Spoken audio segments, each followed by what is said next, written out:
যেই জায়গায় রাহমাতুল লিল আলামিনের আলোচনা হয়, যেই জায়গায় প্যারে নবী জনাবে মুহাম্মদুর রাসূলুল্লাহ সাল্লাল্লাহু আলাইহি ওয়াসাল্লামের আলোচনা হয়, আল্লাহ রব্বুল আলামিন ওই জায়গাটাকে এবং ওই জায়গার করনেওয়ালা, আলোচনা করনেওয়ালা আর শুননেওয়ালা সকল পরিবেশটাকে এমন বানায়া নেন, দুনিয়ার পরিবেশের সাথে কোনো তুলনা দেওয়া যায় না। সেই পরিবেশের তুলনা হয়ে যায় জান্নাতের পরিবেশের সাথে। সেটা জান্নাতের পরিবেশ হয়ে যায় যতক্ষণ আপনার মুখে আপনার হাবিবের দুরূদ থাকবে আর প্রশংসা থাকবে। আল্লাহ পাক বলেন, বান্দারে তুই প্রশংসা করস আমার হাবিবের, আর আমি প্রশংসা করি তোর, কারণ কোটি কোটি আদমের ভিতরে তুই শ্রেষ্ঠ, কারণ তোর জবানে আমার প্যারে হাবিব, আমার প্যারে নবী দু জাহানের আকা, দু জাহানের সরদারের নাম তোর জবানে, তোর জবানে তার নাম থাকার কারণে পৃথিবীর এই কোটি কোটি মানুষের ভিড়ের ভিতরেও তুই আমি আল্লাহর কাছে শ্রেষ্ঠ বান্দায় পরিণত হয়ে যা। তোর আলোচনা তখন আমি করি, তোর প্রতি আমি সন্তুষ্ট হই, তোর প্রতি আমি সন্তুষ্ট হই।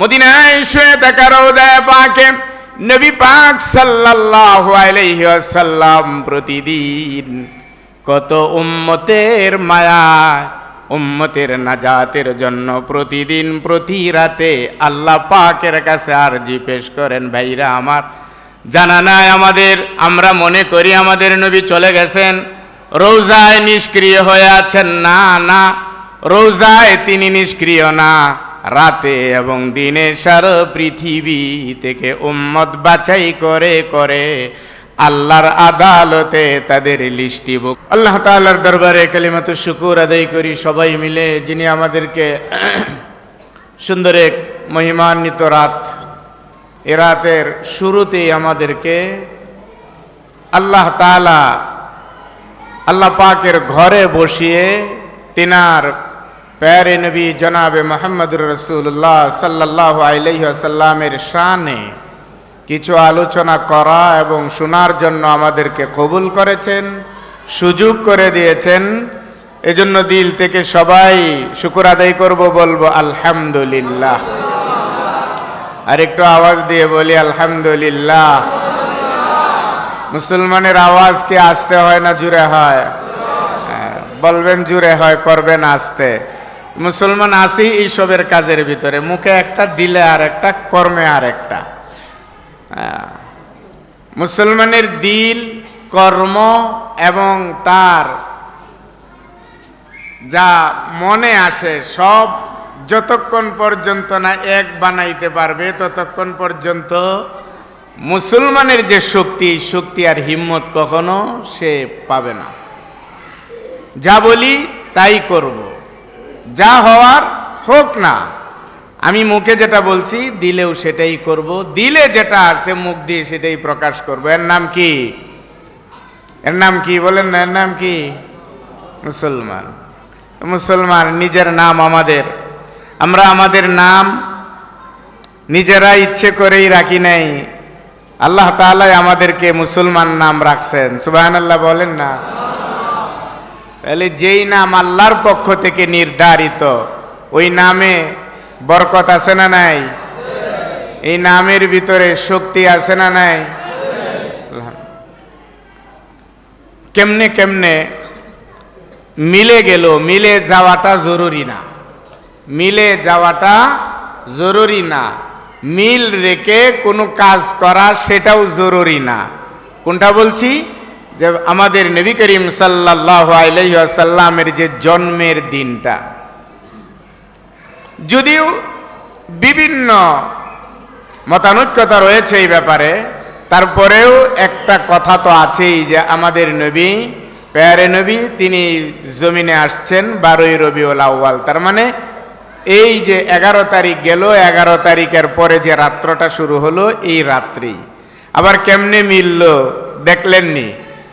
পরের দিনটা ছিল সোমবার, নবীজি যেদিন আসলেন পরের দিনটা কি ছিল? সোমবার। আজকে আমরা রবিবার রাত্রে একত্রিত হইলাম, আবার আগামী দিনও কি সোমবার। আমার জীবনের যদি কোনো গুরুত্বপূর্ণ সময় আমার সামনে আমার নাজাতের উসিলা হয়ে দাঁড়ায়, তাহলে আজকের নিয়তের উপর নির্ভর করে আজকের আমাদের এই সময়টা দামি হয়ে যেতে পারে। সময় তো আল্লাহ পাক আমাদেরকে অনেক দিয়েছেন, সব সময় কাজে লাগাইতে পারি না, এলোমেলো হয়ে যায়। কিন্তু কিছু কিছু সময় মানুষের জন্য দুনিয়ার সুযোগ এনে দেয়, দুনিয়ার সম্মানের আসন সামনে এনে দেয়। কিছু কিছু সময় কিছু কিছু কর্ম, দুনিয়ার মর্যাদা, দুনিয়ার সহায় সম্পদ আমার জন্য মঞ্জুর হয়। ঠিক তেমনি আমার জীবনের কিছু কিছু সময় আখিরাতের জিন্দিগির জন্য, আখিরাতের কল্যাণের জন্য, আখিরাতের চির সুখের জন্য দুনিয়ার ছোট্ট ছোট্ট কিছু সময় সামনে আসবে, কাজে লাগবে। সেই সময়গুলি দেখে ওই দিন আমাদের তামান্না হবে আমাদের পুরাটা সময় যদি এইভাবে আমরা ব্যয় করতে পারতাম। আজকের এই বরকতপূর্ণ সময় কেউ যদি সারাদিন এই ভাবনাই থেকে থাকে যে আজ 12ই রবিউল আউয়াল আসতেছে, সেই উপলক্ষে সবচেয়ে বড় প্রিয় মানুষ যিনি আমাদের, সবচেয়ে বড় মর্যাদার আসনে যিনি আছেন আমাদের নবী, তিনার আলোচনা হবে। সারা দিন যারা এই গুজগাছ করে এই সময়টাকে বের করেছেন যে আজকের এই সময়টুকুতে আমরা আলোচনা শুনবো আমাদের প্রিয় নবীজির। সারাদিন দিলের ভিতরে এ তামান্না ছিল, তৈয়ারি ছিল, প্রস্তুতি ছিল যে আমাদের নবীর শানে আলোচনা শুনব। হতে পারে কিয়ামতের ময়দানে সব সময় শেষ, আল্লাহ তাআলা যে সময় আপনাকে দিয়েছিল সব অযথা নষ্ট করেছেন বা কোনোটাই কাজে আসে নাই। কিন্তু আজকে সারাদিন যেই সময়টাকে আপনি সাজাইলেন, গুছাইলেন, আর কারো আলোচনা শোনার জন্য নয়, একমাত্র আমাদের নবীর আলোচনা শোনার জন্য। এই যে সারাদিনের একটা তামান্নায় কর্মব্যস্ততার মাঝেও আপনাকে এই সময়টা সামনে এনে আপনাকে বসিয়ে দিল, কিয়ামতের ময়দানে এই সময়টা দামি হয়ে যেতে পারে। অনেক মানুষ পার হয়ে যাবে, অনেক মানুষ পার হয়ে যাবে। আমল বলতে তেমন কিছুই নাই, কিন্তু হৃদয়টা খুলে যখন দেখা হবে যে এর হৃদয়ের ভিতরে এক প্রেম এবং ভালোবাসা ছিল তার নবীর, এটাই উসিলা হয়ে যাবে যাওয়ার জন্য। সাহাবীদের মধ্যে একজন সাহাবী এসে আল্লাহ রাসূলকে বললেন, ইয়া রাসূলুল্লাহ, যেই কিয়ামতের কথা বলেন সেই কিয়ামত কখন হবে? তো আল্লাহ রাসূল তাকে উল্টা প্রশ্ন করলেন, কিয়ামত যদি হয়েই যায় বেটা, তাহলে তোমার তৈরিটা কি আছে? কিয়ামত যদি হয়েই যায় তাহলে কিয়ামতের তৈরিটা তোমার কি আছে বলো? সাহাবী বলছিল, ইয়া রাসূলুল্লাহ, আমার কোনো তৈরি নেই, কিন্তু আমার দিলের ভিতরে আপনার এবং আপনার রবের ভালোবাসা দিয়ে ভরপুর, আপনার ভালোবাসা আমার হৃদয়ে আছে। আল্লাহর রাসূল তখন বলছিল, তাহলে নিরাপদে বসে থাকো, কিয়ামত যখনই হোক কিয়ামতের কোনো ভয়াবহতা তোমার ধারে কাছেও আসবে না। সুবহানাল্লাহ। কি ছিল, কিসের কথা বললেন? মহাব্বতের কথা বলছিলেন যে হুজুর শুধু আপনার ভালোবাসাটা আছে আমার দিলের ভিতরে। আল্লাহ রাসূলের জবাবেই বলছিলেন নিরাপদে থাকবে, যত বিপদ, কিয়ামতের ঢেউ, কিয়ামতের যত ভয়াবহতা আসুক বেঁচে যাবে, টের পাবে না। তো ভাইরা আমার, কিয়ামত পর্যন্ত যত মানুষ আসবে এই পৃথিবীতে, আখিরাতের কল্যাণ লাভের জন্য মানতে হবে আল্লাহকে, আর আখিরাতের কল্যাণের জন্য মানতে হবে আল্লাহর পরে আমাদের নবী, প্যারে নবী জনাবে মুহাম্মদুর রাসূলুল্লাহ সাল্লাল্লাহু আলাইহি ওয়াসাল্লামকে। আলোচনা করছেন, সওয়াব হচ্ছে, আলোচনা শুনছেন, সওয়াব হচ্ছে, সময় দিচ্ছেন, ইবাদতে খাটছে। পৃথিবীতে আর কে আছে এরকম যে যার আলোচনা করলে সওয়াব, শুনলে সওয়াব, তার জন্য সময় দিলে সওয়াব? কে আছে পৃথিবীতে এমন? কেউ নাই। ঘুরে ফেরে খুঁজে একজনকেই পাওয়া যায় যার আলোচনা করলে সওয়াব, শুধু খালি সওয়াব না, যার আলোচনা করলে পরে ওই বান্দা বান্দির উপরে আল্লাহ পাক পর্যন্ত সন্তুষ্ট হয়ে যান। সুবহানাল্লাহ। যেই জায়গায় রাহমাতুল লিল আলামিনের আলোচনা হয়, যেই জায়গায় প্যারে নবী জনাবে মুহাম্মদুর রাসূলুল্লাহ সাল্লাল্লাহু আলাইহি ওয়াসাল্লামের আলোচনা হয়, আল্লাহ রব্বুল আলামিন ওই জায়গাটাকে এবং ওই জায়গার করনেওয়ালা, আলোচনা করনেওয়ালা আর শুননেওয়ালা সকল পরিবেশটাকে এমন বানায় নেন, দুনিয়ার পরিবেশের সাথে কোনো তুলনা দেওয়া যায় না। সেই পরিবেশের তুলনা হয়ে যায় জান্নাতের পরিবেশের সাথে। সেটা জান্নাতের পরিবেশ হয়ে যায় যতক্ষণ আপনার মুখে আপনার হাবিবের দুরূদ থাকবে আর প্রশংসা থাকবে। আল্লাহ পাক বলেন, বান্দারে তুই প্রশংসা করস আমার হাবিবের, আর আমি প্রশংসা করি তোর, কারণ কোটি কোটি আদমের ভিতরে তুই শ্রেষ্ঠ, কারণ তোর জবানে আমার প্যারে হাবিব, আমার প্যারে নবী, দু জাহানের আকা, দু জাহানের সরদারের নাম তোর জবানে। তোর জবানে তার নাম থাকার কারণে পৃথিবীর এই কোটি কোটি মানুষের ভিড়ের ভিতরেও তুই আমি আল্লাহর কাছে শ্রেষ্ঠ বান্দায় পরিণত হয়ে যা। তোর আলোচনা তখন আমি করি, তোর প্রতি আমি সন্তুষ্ট হই, তোর প্রতি আমি সন্তুষ্ট হই। মদিনায় শুয়ে থাকা রওজা পাকে নবী পাক সাল্লাল্লাহু আলাইহি ওয়াসাল্লাম প্রতিদিন কত উম্মতের মায়া, উম্মতের নাজাতের জন্য প্রতিদিন প্রতি রাতে আল্লাহ পাকের কাছে আরজি পেশ করেন। ভাইরা আমার, জানা নাই আমাদের, আমরা মনে করি আমাদের নবী চলে গেছেন, রোজায় নিষ্ক্রিয় হয়ে আছেন। না না, রোজায় তিনি নিষ্ক্রিয় না, রাতে এবং দিনে সারা পৃথিবী থেকে উম্মত বাছাই করে করে আল্লাহর আদালতে তাদের লিস্টিভুক্ত করছে। কোথায় কোন জায়গায় নবীজির প্রেম নিয়ে বসেছেন? রাতের অন্ধকারে হোক, দিনের আলোতে হোক, দিবসের শুরুতে হোক, রজনীর শুরুতে হোক, যদি প্রেম আর ভালোবাসা নবীজির নিয়ে কোথাও যদি কিছু করা শুরু করে দেন, সঙ্গে সঙ্গে আপনার খবর আপনার বাবার কাছে থাকুক বা না থাকুক, মায়ের কাছে থাকুক বা না থাকুক, আপনার সংবাদ আপনার পরিবারের কাছে থাকুক আর না থাকুক, আপনার আলোচনার আপনার নাম সাথে সাথে রওজা পাকে মদিনায় সেই আল্লাহ পাকের নবীর কিনারে পৌঁছে যায়। আল্লাহ বড় মায়া করে পৌঁছে দেন হাবিব। এই যে রওজায় শুয়ে আছেন, এই যে ক্যামেরা দেখেন, আনন্দনগর জামি মসজিদ, আবহাওয়া প্রতিকূল, কোনো অনুকূলে নয়, সারাদিন এত ব্যস্ততার পরেও আজ আপনার আলোচনা শোনার জন্য আপনাকে তারা নবী হিসাবে পেয়েছে। এই আনন্দে তারা এই যে জমায়েত হয়ে গেল, মৌচাকের মতন জমা হয়ে গেছে। এই যে ছবি আপনারে উঠাইয়া দিলাম, দেখেন নবীজি আমার প্রাণ ভরে দেখে এই মজমার ভিতরে আন্দাজ করে নিতে পারেন কার দিলের ভিতরে নবীর ভালোবাসা কতটুকু। নবী দেখে দেখে দেখে দেখে ওই রকম সুন্দর করে মার্ক করে দেন যে ওই উম্মতগুলিরে আল্লাহ আমার খুব ভালো লেগেছে, ওই উম্মতগুলিরে আমার উম্মতের দলভুক্ত হিসাবে আপনি কবুল আর মঞ্জুর করেন।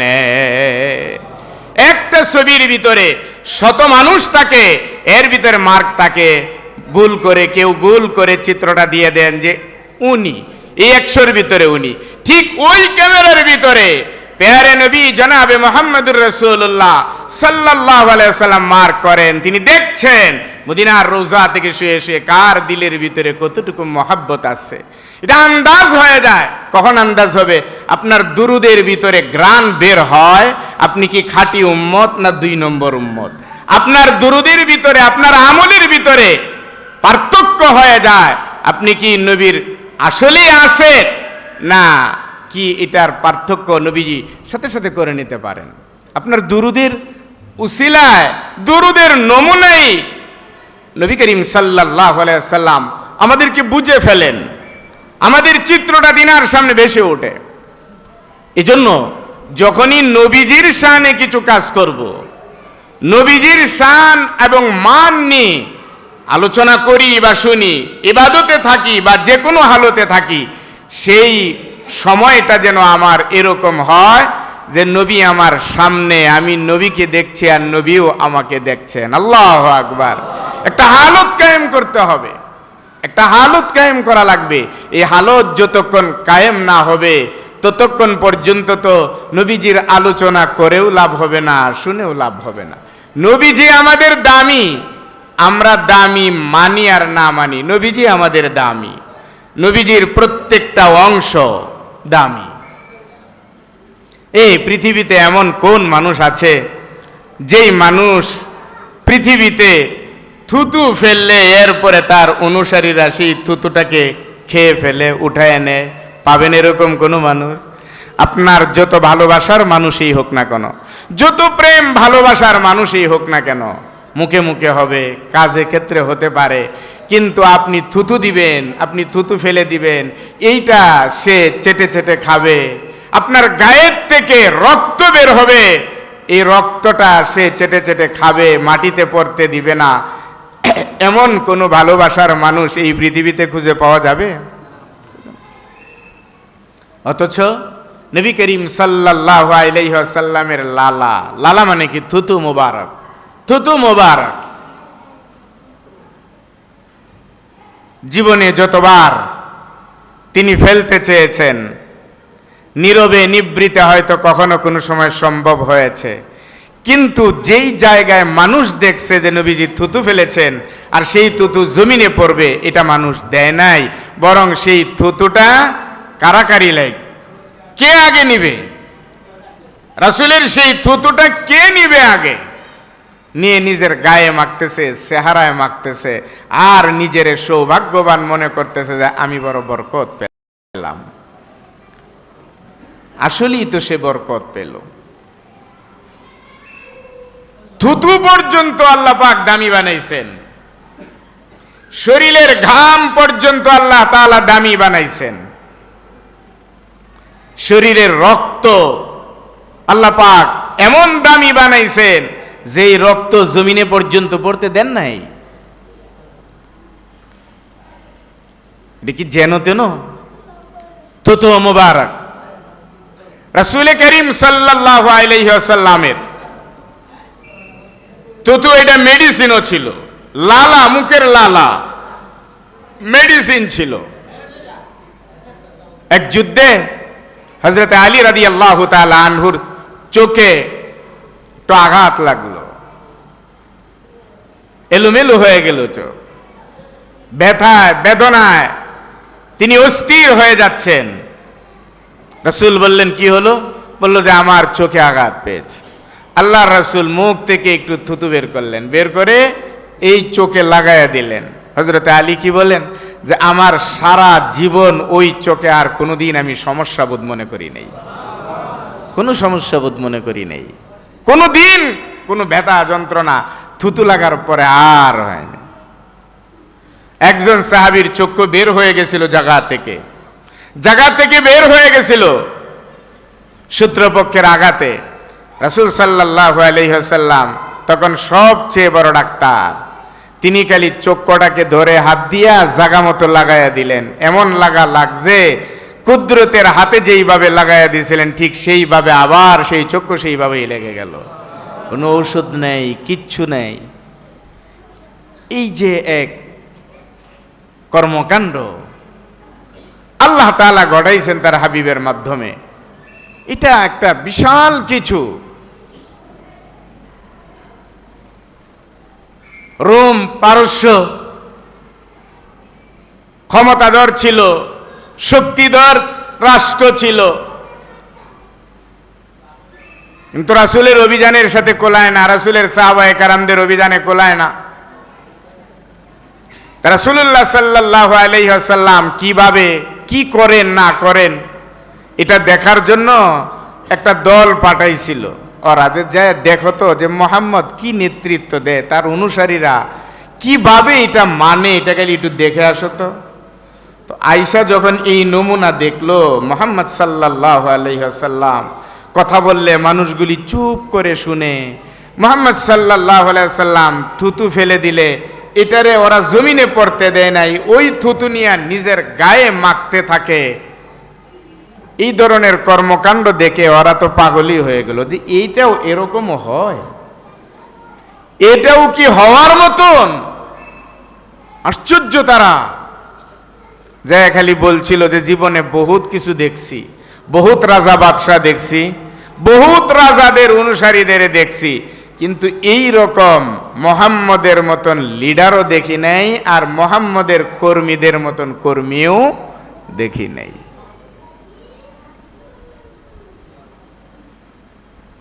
সেই মুহাম্মদ সাল্লাল্লাহু আলাইহি ওয়াসাল্লামের আলোচনা বসে বসে শুনছেন। এই নবীজির আলোচনা সারা জীবন যদি শুনেন করেন, গত জুমায়ও বলছিলাম শেষ হবে না। কিন্তু এই নবীজিকে যদি কেউ ভালোবেসে মহব্বত করে, যদি তার কিছু আদর্শ নিজের গায়ে লাগায় নেয়, নিজের চেহারায় যদি ফুটায় ওঠায়, নিজের কর্মক্ষেত্রে যদি বাস্তবায়ন শুরু করে, তাহলে দেখা যাবে যে অনেক অনেক ফলপ্রসূ হবে, অনেক ফলপ্রসূ হবে। শুনলেন মজা করে আর কাজ করলেন না, ফায়দা তো হবে না। শোনাটা যেমন জরুরি, শোনার পরে ঠিক তেমনি মানাটাও জরুরি। কারণ রাসূলের কথা না মানা এই পৃথিবীতে সবচেয়ে বড় বেয়াদবি এবং নাফরমানি। রাসূলের কথা না মানা, এর চেয়ে বেয়াদবি আর কিছুই হতে পারে না। রাসূলের অনুসরণ না করা, এর চেয়ে বড় বোকামি আর কিছুই হতে পারে না। কতদিন চিন্তা করেছেন যে রাসূলকে দেখবেন শয়নে স্বপনে? আপনার যত বেশি প্রিয় হবে রাসূল, তত বেশি তামান্না থাকবে আপনার যে আমি যদি রাসূলরে একবার স্বপ্নেও দেখতে পারতাম। এই তামান্না কি করেন? না, কোনো দিনও এগুলি আমাদের হৃদয়েই আসে না। রাসূল কেমন ছিল হুজুর আলোচনা করেন শুনি। হুজুররাও আলোচনা করে, সিরাতের কিতাবের ভিতরে লম্বা লম্বা আলোচনা রয়েছে। রাসূলের চুল কেমন ছিল, রাসূলের দাঁত মোবারক কেমন ছিল। আরে রাসূলের দাঁতের বর্ণনা দিতে যায় সাহাবায়ে কেরাম বলেন, সূর্যের আলো এত প্রখর, কিন্তু বিশ্ব নবী রাহমাতুল লিল আলামিন যদি একটু বড় করে হেসে দিতেন, তিনি তো মুস্কি মুস্কি হাসতেন, কখনো দাঁত বের করে হাসেন নাই। কিন্তু কখনো যদি একটু বড় করে হাসি দেওয়ার কারণে দাঁত যদি বের হয়ে যেত, দাঁতের কিছু অংশ, আমাদের মনে হয় সেই দাঁতের আলোর কাছে সূর্যের আলো পর্যন্ত হার মেনে যেত। সাহাবীরা বলেন, অনেক সাহাবীরাদের থেকে রওয়ায়াত পাওয়া যায়, সেই 14তম চাঁদনি রাত একবার চাঁদের দিকে তাকায় আর একবার রাসূলের চেহারার দিকে তাকায়, পরিশেষে ফলাফল দিতে বাধ্য হয় চাঁদের গায়ে কলঙ্ক আছে, দাগ আছে, কিন্তু আমার নবী রাহমাতুল লিল আলামিনের চেহারার ভিতরে কোনো দাগ নাই। সিরাতের কিতাবে যান, আপনি লিখবেন, দেখবেন যে লেখা আছে, উলামায়ে কেরাম মনসে সুন্দর করে আলোচনা করছেন, রাসূলের চুলের বর্ণনা দিচ্ছেন। রাসূল হাসলে কেমন লাগতো, রাগ হইলে কেমন লাগতো, রাসূলের চুল কেমন ছিল, সব বর্ণনাগুলি পাবেন। কিন্তু এই বর্ণনাগুলি শোনার পরে বা পড়ার পরে যেই মানুষটার কলিজার ভিতরে স্বপ্ন ধরে যায়, বাস্তবে এমন একজন নবীকে দেখি নাই খুদারে, ঘুমের ঘরে অন্তত একবার ওই নবীরে আমারে সাক্ষাৎ করায়া দিও। কারণ হলো কি, নবীরে দেখে দেখে নবীর থেকে সবক গ্রহণ করে যারা মানুষের মতন মানুষ হয়েছেন, দুনিয়ার জমিনে বসে বসে আল্লাহর তৈরি জান্নাত ক্রয় করে নিয়েছেন, সেই নবীজি ঘোষণা দিয়েছেন, আমার উম্মতেরা রে, দীর্ঘ সময় আমি থাকব না, আমার পরে লম্বা সময় কিয়ামত পর্যন্ত আমার উম্মতের তামান্না থাকবে আমারে দেখার জন্য, কিন্তু আমি তো নাই। উম্মতেরা রে, তামান্না করো আর আশা বাড়াও। যদি কখনো কোনো সময়ে তোমার ঘুমের ঘরে তোমার নবীজিকে স্বপ্নেও যদি দেখে ফেলতে পারো, স্বপ্নেও যদি একবার দেখা নিয়ে নিতে পারো, আমি নবী ঘোষণা দিলাম, স্বপ্নেও যদি দেখা হয়ে যায়, তাহলে স্বপ্নে আমি নবীরে দেখা মানে তোমার জন্য তুমি জাহান্নামের আগুন হারাম করে দিলে।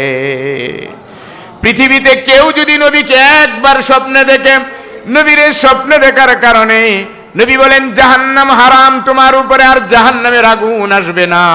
ভাইরা আমার, বন্ধুরা আমার, মা বোনেরা আমার, যে যেখান থেকে আলোচনা শুনছেন, পৃথিবীতে অনেকেই কলিজায় জায়গা করে দিয়েছেন, হৃদয়ে অনেকের আলোচনার অনেকের স্থান আপনাদের হৃদয়ে রয়েছে, কিন্তু নবীর যুগে মুসলমানদের কলিজায় নবী ছাড়ার কেউ ছিল না।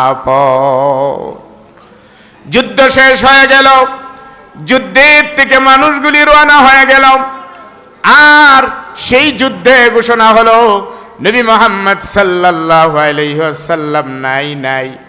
এই যে একটা নাই ঘোষণা হয়ে যাওয়ার পরে সারা মদিনায় কান্নার রুল পড়ে যায়, কান্নার রুল পড়ে গেল মদিনায়। নবী নাই খবর হয়ে গেল। সেই দিন সেই মদিনার ছোট্ট বাচ্চা শিশুরা পর্যন্ত সেই উহুদের রাস্তা ধরে ধরে উহুদের দিকে যায়। সেই রাস্তার ভিতরে যার সাথে যার দেখা হয়ে যায়, যার সাথে যার দেখা হয়ে যায়, শুধুমাত্র একই প্রশ্ন থাকে, আমার নবীজির কথা বলো, আমার নবীজি কেমন আছে, আমার নবীজি কেমন আছে, আমার কথা বলো। এমনকি মা বোনেরা আমার, সেই সময়ে সেই দিনের ঘটনার সময়ে মহিলারা পর্যন্ত রাস্তা দিয়ে যাচ্ছেন, একজন মহিলাকে দেখে আরেকজন ডাক দিয়ে বলল, তুমি কি জানো, তুমি কি জানো আজকের এই যুদ্ধের ময়দানে কি হয়েছে? মহিলা বলে, না আমি জানি না। বলা হলো যে তোমার ভাই আজকের এই যুদ্ধের ভিতরে শহীদ হয়ে গেছে, চিরতরে তোমার ভাইকে তুমি হারিয়ে ফেলেছ।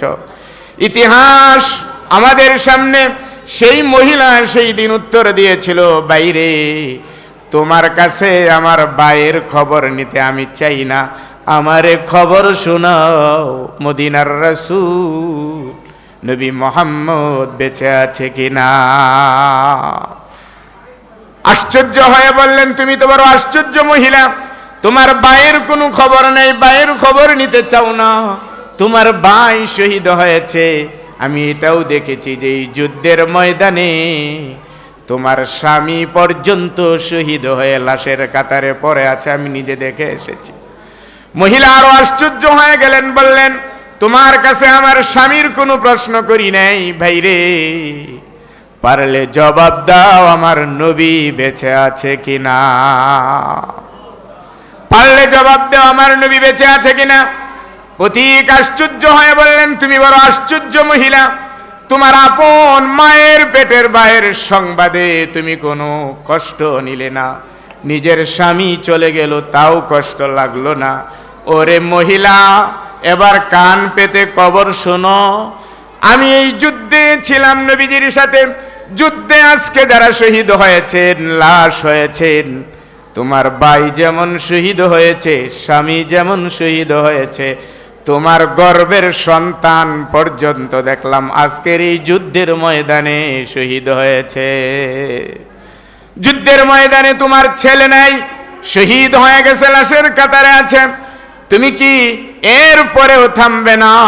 ওই মহিলা ওই দিন বলছিলেন, আমার সন্তানের খবর আমি তোমার কাছে জানতে চাই না, আমারে যদি খবর দিতে পারো তাহলে খবর দাও যে আমার পেয়ারে নবী জমিনের উপর বেঁচে আছে কিনা। লা ইলাহা ইল্লাল্লাহ, লা ইলাহা ইল্লাল্লাহ, লা ইলাহা ইল্লাল্লাহ, লা ইলাহা ইল্লাল্লাহ লা ইলাহা ইল্লাল্লাহ লা ইলাহা ইল্লাল্লাহ মুহাম্মাদুর রাসূলুল্লাহ। জোরে বলেন, কি বলবেন? সাল্লাল্লাহু আলাইহি ওয়াসাল্লাম। এটাও একটা দুরূদ। এটা কি দুরূদ? সাল্লাল্লাহু আলাইহি ওয়াসাল্লাম। যে নবীজির নাম শুনলো আর দুরূদ পড়লো না, সে নবীজির আর উম্মত থাকে না, তখন দুশমনে পরিণত হয়ে যায়। নাউজুবিল্লাহ বলেন, আরো জোরে বলেন নাউজুবিল্লাহ। একটা দুরূদ পড়তে কতক্ষণ লাগে? সাল্লাল্লাহু আলাইহি ওয়াসাল্লাম। যখনই নাম শুনবেন, আপনি নাম নেন অথবা কেউ নিচ্ছে, আপনি শুনছেন, কি পড়বেন? সাল্লাল্লাহু আলাইহি ওয়াসাল্লাম। তো এই জন্য আজকের এই মজমাটা দামি। শুরুতেই বলছিলাম যে এই মজমাটা দামি মজমায় পরিণত হবে এই জন্যই যে এটা মিরাকেল। মিলে গেল কেমনে কেমনে জানি, 12ই রবিউল আউয়াল, আবার সেই দিনে রাতে ক্ষণে সবই মিলে গেছে আমাদের। সুবহানাল্লাহ কন্যাদের। আর সেই সময়ের ভিতরে আলোচনা হচ্ছে আমাদের পেয়ারে নবী জনাবে মুহাম্মদুর রাসূলুল্লাহ সাল্লাল্লাহু আলাইহি ওয়াসাল্লামের। এই আলোচনা করা এবং শোনা, এই যে সময় আমরা পাইলাম দিলাম, এটা আমার জীবনের জন্য বড় নিয়ামত হবে। এটা আমার জীবনের জন্য আখিরাতের যখন হিসাব নিকাশ শুরু হবে তখন এটা নিয়ামত হয়ে দাঁড়াবে। ওই যে শুরুতেই বলছিলাম যে তোমার হৃদয়ের ভিতরে কি আছে, বললো যে আপনার প্রেম আর ভালোবাসা আছে। তো আল্লাহর রাসূল বলছিল তাহলে তোমার জন্য আর কিছু ভয় নাই, তোমার জন্য ভয় নাই। নবীর ভালোবাসা নিয়ে নবীর উপরে দুরূদ পড়া মানে আল্লাহ খুশি হয়ে যাওয়া। আল্লাহ খুশি হয়ে যান বিদায় নবীর উপরে একবার দুরূদ পড়লে আল্লাহ পাক তার উপর নগদ 10টা রহমত নাজিল করে দেয়। 10টা রহমত একবার পড়ছেন, পড়েন সাল্লাল্লাহু আলাইহি ওয়াসাল্লাম। একবার পড়লাম, আমার উপরে আপনার উপরে সবার উপরে কয়টা রহমত নাজিল হলো?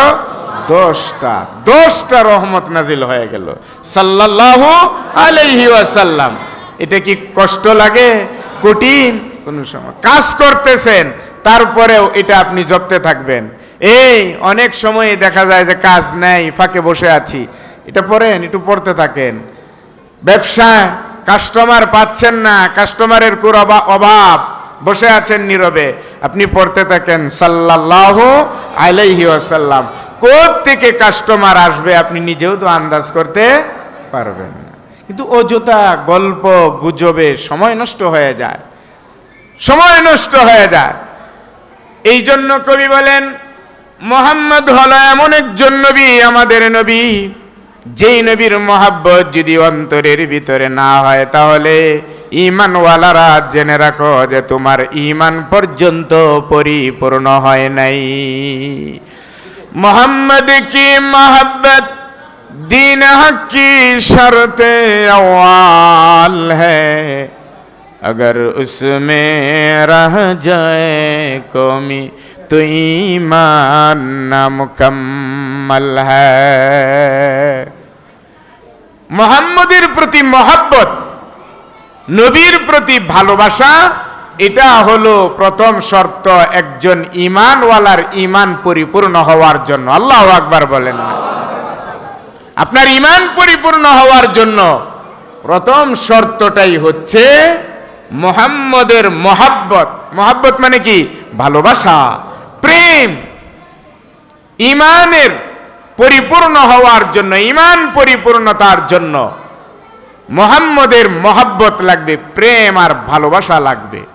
একজন স্বামীর কাছে তার স্ত্রী প্রিয়, একজন স্ত্রীর কাছে তার স্বামী প্রিয়, একজন মায়ের কাছে তার সন্তান প্রিয়, একজন বাবার কাছে তার সন্তান প্রিয়, সন্তানের কাছে তার মা প্রিয়, বাবা প্রিয়। এটাই তো স্বাভাবিক, এটাই তো নিয়ম। কিন্তু ইসলাম বলে আর দ্বীন বলে একজন স্বামীর কাছে সবার আগে যার ভালোবাসা থাকবে সে কে? নবী মুহাম্মদ সাল্লাল্লাহু আলাইহি ওয়াসাল্লাম। একজন মায়ের কাছে সন্তানের চেয়েও ভালোবাসা বেশি থাকতে হবে, তার রাসূলের ভালোবাসা থাকতে হবে। ঠিক তেমনি ভাবে একজন সন্তানের কাছেও তার কাছে তার মা বাবার চেয়েও ভালোবাসা বেশি থাকতে হবে কার? রাসূলুল্লাহ সাল্লাল্লাহু আলাইহি ওয়াসাল্লাম। এখন যদি প্রশ্ন করেন যে হুজুর, একটা মা কি পারবে তার সন্তানরে রাইকে এই বেশি ভালোবাসাটা নবীরে দিতে? একটা সন্তান কি পারবে যে তার বাবা মায়ের চেয়েও রাসূলকে বেশি ভালোবাসতে? এটা কি সম্ভব? এটা হয়তো প্রশ্ন আসবে আপনার, কিন্তু ইসলাম এর জবাব দিয়েছে হাজারবার পারবে। কারণ দুনিয়ার কঠিন মুসিবতে মা বাবা কাজে লাগলেও আখিরাতের ময়দানে তাড়াতাড়ি কেউ কারো কাজে লাগবে। ইয়াউমা ইয়াফিরুল মারউ মিন আখিহি ওয়া উম্মিহি ওয়া আবিহি ওয়া সাহিবাতিহি ওয়া বানিহি লিকুল্লি ইমরিইম মিনহুম ইয়াউমাইযিন শাআনুন ইউগনি।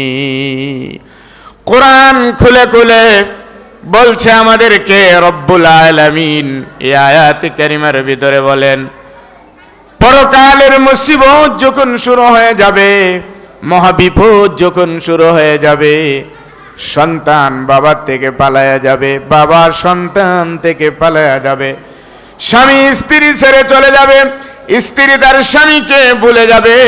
রব্বে কারীম বলেন ওই দিন ওই ময়দানটা সব ভুলার হয়ে যাবে, সব ভুলে যাবে, কেউ কারে স্মরণ রাখবে না।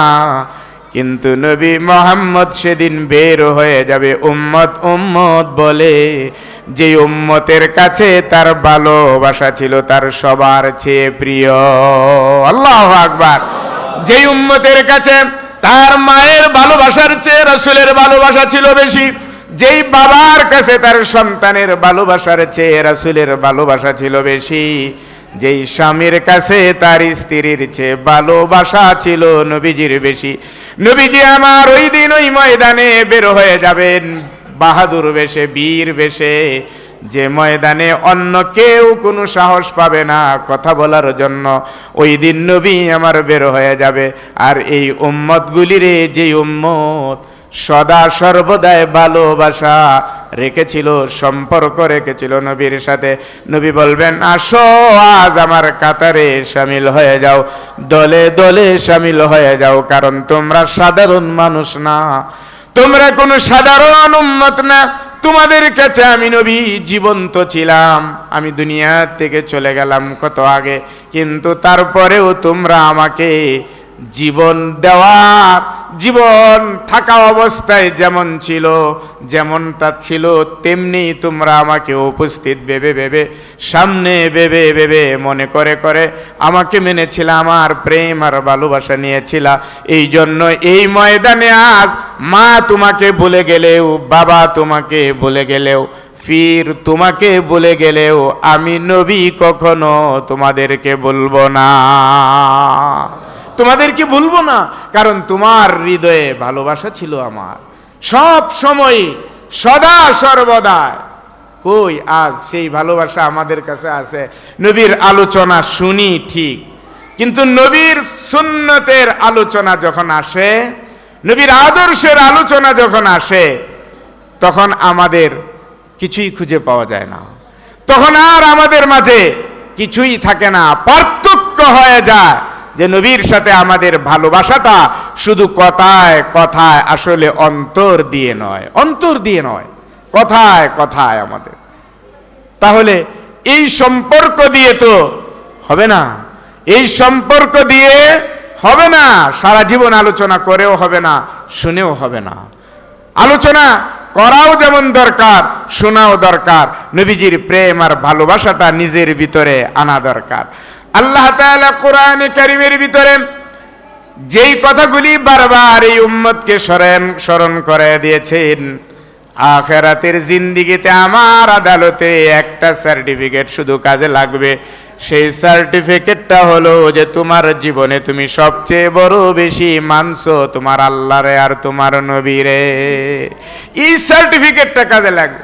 ওয়া আতিউল্লাহ ওয়া রাসূলা, এজন্য আল্লাহ পাক বলেন আমার ইতাআত করো, আমার অনুসরণ করো, আর আমার পরে আমার হাবিবের অনুসরণ করো।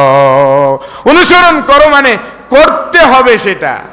وَمَن يُطِعِ اللَّهَ وَرَسُولَهُ فَقَدْ فَازَ فَوْزًا عَظِيمًا। কত সুন্দর করে আল্লাহ রাব্বুল আলামিন বললেন, আমি যে তোমাদেরকে বললাম আমি আল্লাহর অনুসরণ করো আর নবীজির অনুসরণ করো, কেন বললাম জানোনি? যদি আমি আল্লাহর অনুসরণ করো আর নবীর অনুসরণ করো, তাহলে তোমার জীবনে সবচেয়ে বড় সফলতা অর্জন হয়ে যাবে। সবচেয়ে বড় সফলতা, সবচেয়ে বড় কামিয়াবি, সবচেয়ে বড় কল্যাণ তখন তোমার জীবনে চলে আসবে। ওয়া ইউতিআল্লাহ ওয়া রাসূলা ফাকাদ ফাযা ফাওজান আযীমা। আল্লাহ পাক বলছে এটা এক বর্ণনাতীত সফলতা তোমার জীবনে বয়ে আনবে। কিন্তু কোথায় কোথায় আল্লাহর ইতাআত? আল্লাহর ইতাআত হলে পরে কোনো মুসলমান নামাজ ছাড়বে না। রাসূলের ইতাআত থাকলে পরে কোনো মুসলমান, কোনো ঈমানওয়ালা রাসূলের অনুসরণ, অনুকরণ, আদর্শ ব্যতি রেখে কোনো